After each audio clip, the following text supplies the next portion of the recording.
Dear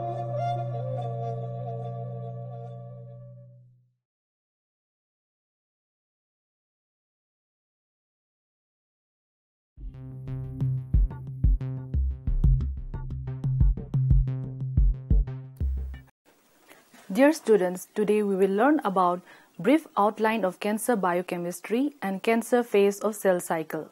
First of all, let us see what is cancer. Cancer is a disease associated with uncontrolled proliferation of cells. Change in nucleic acid sequences coding cell cycle regulatory proteins lose their respective functions that lead to uncontrolled proliferation of cells. Proto-oncogenes and tumor suppressor genes are two such nucleic acid sequences. The gain of function of proto-oncogenes and loss of function of tumor suppressor genes caused by chemical and physical carcinogens and tumor viruses led to the onset of tumors.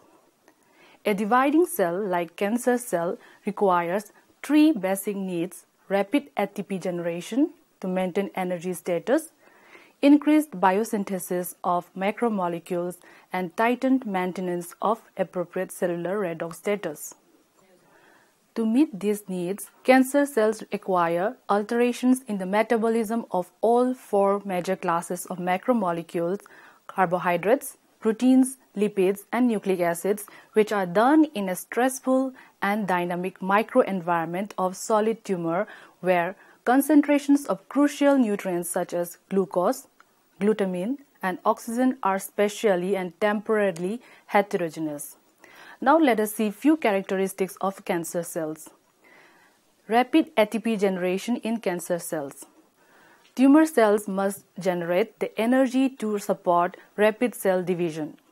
The best characterized metabolic phenotype observed in tumor cells is the Warburg effect, which is a shift from ATP generation through oxidative phosphorylation to ATP generation through glycolysis that provide ATP more rapidly even under normal oxygen concentrations. Many transformed cells derive a substantial amount of their energy from aerobic glycolysis, converting most incoming glucose to lactate rather than metabolizing it in the mitochondria through oxidative phosphorylation. As a result, tumor cells take up abnormally high rate of glucose. It is found that the shift of aerobic glycolysis by cancer cells is due to the activation of oncogenes, loss of tumor suppressor genes, and upregulation of P13K pathway. In addition to pyruvate derived from glycolysis, fatty acids and amino acids glutamine, BCAAs, isoleucine, valine, and leucine generate acetyl-CoA and other organic molecules that enter TCA cycle for the production of mitochondrial ATP. Their mitochondria can function optimally even at oxygen levels as low as 0.5%. To survive the hypoxic tumor microenvironment, cancer cells diminish their demand for ATP by decreasing high ATP-dependent processes such as running the sodium-potassium-dependent adenosine triphosphatase. If diminishing ATP demand is not sufficient to maintain ATP-ADP ratio, the rise in ADP activates adenylate kinase and converts two ATP molecules into adenosine 5-monophosphate AMP and ATP. In an environment where nutrient supply is poor, tumor cells adapt to the microenvironment by decreasing their demand for ATP. The rise in AMP during nutrient deprivation also triggers the activation of AMP kinase, AMPK, which activates catabolic pathways like fatty acid oxidation to stimulate ATP production. The resultant increase in ATP availability maintains an adequate ATP-ADP ratio to drive unfavorable biological reactions. The next point is increased biosynthesis of biomolecules. In cancer cells, the biosynthesis of macromolecules such as proteins, lipids, and nucleic acids is enhanced via tumorigenic mutations, particularly P13-mTOR signaling. Under the influence of growth factors, cancer cells express surface transporters that allow them to acquire amino acids from the extracellular space. This not only provides cell with the raw materials needed for protein synthesis, but also allows them to maintain activity of the mTOR signaling system. mTORC1, which is a part of mTOR signaling system, stimulates the uptake of glutamine and its conversion to glutamate by glutaminase. The excess glutamine is exported from the cell in exchange of essential amino acids. Thus, growth conditions with abundant essential amino acids and glutamine activate mTORC1 mediated protein synthesis. When nutrients are scarce, cancer cells employ a number of pathways to supply key pools of intracellular metabolic intermediates.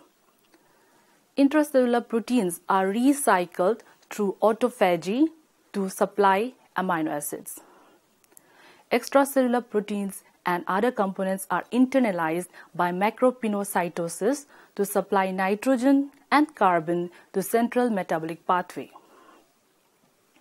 Fatty acids are rapidly produced in cancer cells. Acetyl-CoA, which is required for the fatty acid synthesis, is derived from many sources, including glucose and leucine. Glutamine and acetate also provide carbon sources when access to glucose-derived acetyl-CoA are impaired. Transcription factor SREBP1 regulates fatty acid synthesis by regulating enzymes needed to convert acetyl-CoA into fatty acids, as well as the pathways required to convert acetate and glutamine into acetyl-CoA. In cancer cells, SREBP1 is kept transcriptionally active by mTORC1 signaling. The lipogenesis in proliferating cells are also maximized by acquiring fatty acids and lipids from extracellular space, as well as suppressing its oxidation through P13K signaling. The next characteristic is the tightened maintenance of appropriate cellular redox status. Cancer cells have an increased rate of specially localized mitochondria and NADPH oxidase (NOx) dependent reactive oxygen species production due to a combination of oncogenic lesions and tumor microenvironment. This allows for the proximal activation of signaling pathways of P13K and mitogen-activated protein kinase, extracellular signaling, regulated kinase, MAPK-ERK, and transcription factors, HIF and nuclear factor kappa B and F kappa B, necessary for tumor redogenesis. However, as the hydrogen peroxide ROS levels increase, cell death signaling pathway is initiated. Hydrogen peroxide is converted to hydroxyl radical, which can directly damage DNA proteins and lipids.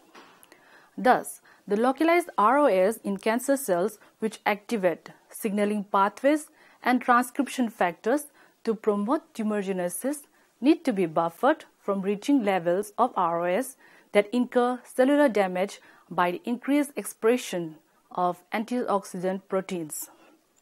This is done by producing higher levels of ROS scavenging enzymes. One mechanism by which cancer cells increase their antioxidant capacity is by activating a transcription factor called nuclear factor-related factor 2. The activated NRF2 induces transcription of many antioxidant proteins, including GPXs, TXNS, as well as enzymes involved in GSH synthesis and cysteine import through the cysteine glutamate antiporter. NRF2 also regulates the serine biosynthesis pathway, generating NADPH in the mitochondria, which is required to maintain the antioxidant capacity of GPXs and TXNS, and critical for redox balance under hypoxic conditions. Now, coming to the cancer phases of cell cycle. Regulatory proteins assure the proper coordination of cellular growth during G1 and G2 phases, DNA synthesis during the S phase, and chromosome segregation during mitosis. The cells that have DNA damages are arrested for further progress in the cell cycle till their DNA is repaired or they commit suicide by a programmed cell death. Two genes, proto-oncogenes and tumor suppressor genes, play a key role in the cell cycle regulation. Mutations in these two genes results the loss of cell cycle regulation and onset of cancer. Now there are some restriction point control and progression to S phase from G1. The regulation of transition of cell cycle from G1 to S phase is very important for the onset of cancer. In normal cells, presence of enough mitogen stimulations is required for the progression to S phase. Otherwise, the cell withdraws from the cycle into a resting state called the restriction point. Cancer cells abandon these controls and tend to remain in cycle. They also avoid maturation and terminal differentiation of cells. The decision to divide occurs as cells pass the restriction point late in G1, after which they become refractory to extracellular growth and regulatory signals and instead commit to the autonomous program that carries them through to division. The progression of cell cycle from G1 to S phase is controlled among other factors by tumor suppressor gene RB. PRB is deployed by the cell cycle clock to serve as a guardian of the restriction point gate. In early G1, PRB is found in hypophosphorylated state and tightly binds and represses the activity of the E2F family of transcription factors which are functionally required for expression of genes necessary for S phase. Under normal circumstances, phosphorylation of PRB is initiated midway through G1 by active cyclin-CDK4 and cyclin-CDK6 complexes. The expression of D-type cyclin gene is induced by mitogens. PRB phosphorylation is completed by other cyclin-CDK complexes in late G1, allowing activation of E2F transcription factors, which stimulate transcription of genes encoding proteins required for DNA synthesis. The complete phosphorylation of PRB irreversibly commits the cell to DNA synthesis and the cell progresses to S phases. In absence of mitogens, cells cannot synthesize D-type cyclins. PRB will remain in dephosphorylated state and the cell cycle will halt at G1. If the function of PRB is lost, then it cannot regulate the transition of G1 to S phase through restriction point. The loss of function of PRB can be done through mutation of the chromosomal RB gene copies, methylation of RB gene promoter, or the actions of DNA tumor virus oncoproteins.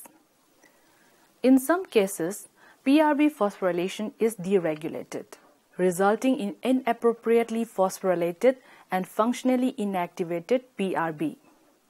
In other cases, dephosphorylation of PRB, which normally occur at mG1 transition through the action of protein phosphatase enzyme, never occur, leaving PRB in its hyperphosphorylated inactivated state throughout the entire growth and division cycle of the cells. The oncogenic mutations of proto-oncogenes can also inactivate the PRB functions. Without a functional PRB, cells move from G1 to S phase even in the absence of mitogens or without repairing the damaged DNA or without being subject to the usual controls that are designed to ensure that cell cycle advance can proceed only when certain preconditions are satisfied. The p53 protein is the sensor essential for the checkpoint control that arrests the cells with damaged DNA in G1. p53 mutations abolish its ability to bind to specific DNA sequences and activate gene expression. Cells with functional p53 become arrested in G1 when exposed to DNA-damaging irradiation, whereas cells lacking functional p53 do not.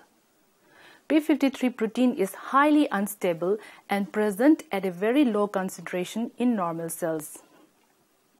Their concentration heightened only in stressful situation when activated ATM kinase phosphorylate and stabilize them. The stabilized p53 activates the expression of p21-CIP gene, whose product binds to G1 cyclin-CDK complexes and arrests the cell.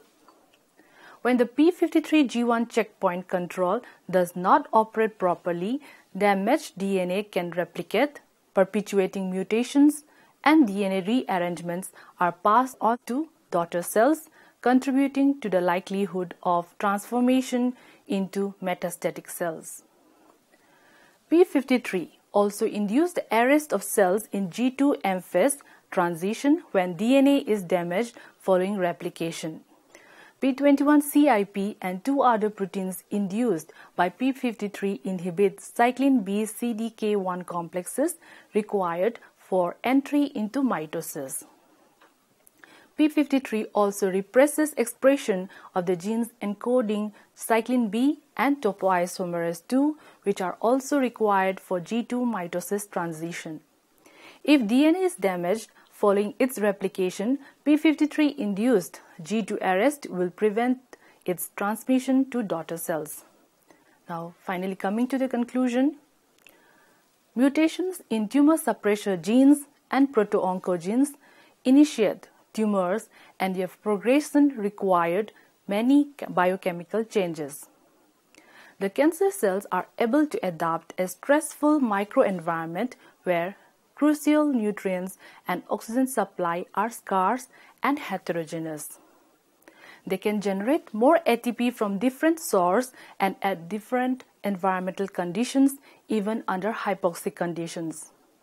The synthesis of macromolecules, proteins, lipids, and nucleic acids required for the rapid growth is also enhanced through different mechanisms like tumorigenic mutations that activate various signaling pathways.